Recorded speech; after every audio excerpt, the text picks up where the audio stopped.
завершивши акафист Ісусу Сладчайшому і Параклис Божої Матері, взираємо на величие нашої православної церкви.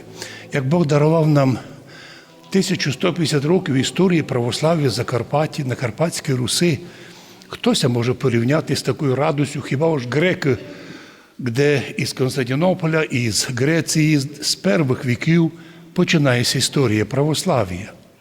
Но в Європі ми один із древніших народів, котрий прийняв православ'я від Кирила і Мефодія. Потім пішов час, і наша земля, Карпатська Русь, попадала в различні імперії. Майже 1000 років ми були у Австро-Угорській імперії.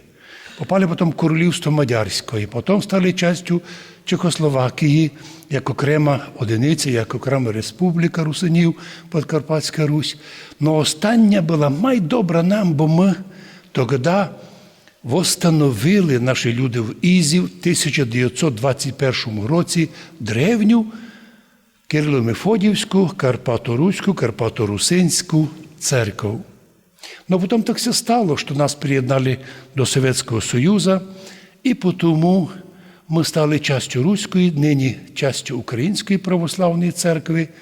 Но в будь-якому випадку ми остаємося тою же древньою Кирило-Мефодіївською церквою, хоч маємо нині центр у Києві. Но тот вопрос, коли хочуть нашу церкву заборонити, то многі казали, по-перше, порушуються закони, а по-друге, тепер уже Румунська церква прийняла рішення всю Буковину православну приєднати собі. Наша Волинь українська проситься під Варшавську єпархію православну.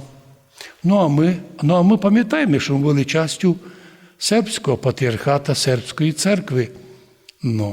І тому, як це складе час? А ми си подумали, а молімося Богу, щоб навіть якісь румуни підуть і Волинь, ми хочемо статися в єдинстві з нашою канонічною Українською православною церкви, бо було б несолідно в тяжкий час утікнути від своїх братів і десь ліпше взяти якусь поміч. Ні.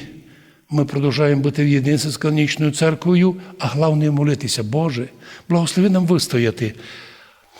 Дай Боже, в першу чергу моє добре прошення, бо тот закон не прийняли.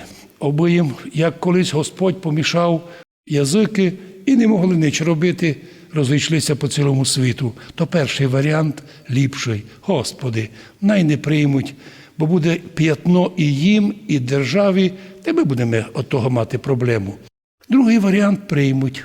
З смиренням приймемо і в'єдно з цим народом будемо терпіти незгоди, гоніння і все, що потребує. Ми віримо, ми незрівнянно сильніша церква, чим якийсь там Мін'юст, або якісь там сьогосвітні чиновники. Ми сильна церква, глава церкви нашої Христос. І ми не такі часи переживали, і думаємо, і сьогоднішні переживемо. Но не хоч як можеш пережити, а з достоїнством, з любов'ю до всіх, з уваженням до ворогів, недругів. Все проявляти так, як Христос сказав, як ми і Божій Матері нині молилися, щоб Божа Мати благословила нам в Україні мир. Всі того хочуть мира, щоб вже наші хлопці прийшли, вернулися живі, здорові. Но як ото буде, ми не знаємо. Ми не можемо указати, хто що має робити. Ми християни, ми свою волю кажемо Господу: Боже, Ти лучше знаєш, як Ти даш, так буде. Тому у нас і та молитва, слава Богу за все, ніколи най не перестане. І Ти, Божа Мати, благослови наших людей, щоб ми держалися єдинства з канонічною церквою. Щоб ми розуміли, що ми можемо плани різні мати, бо дійсно нам вернутися в сербський патріархат, до Матері церкви нашої дуже добре, вполне логічно.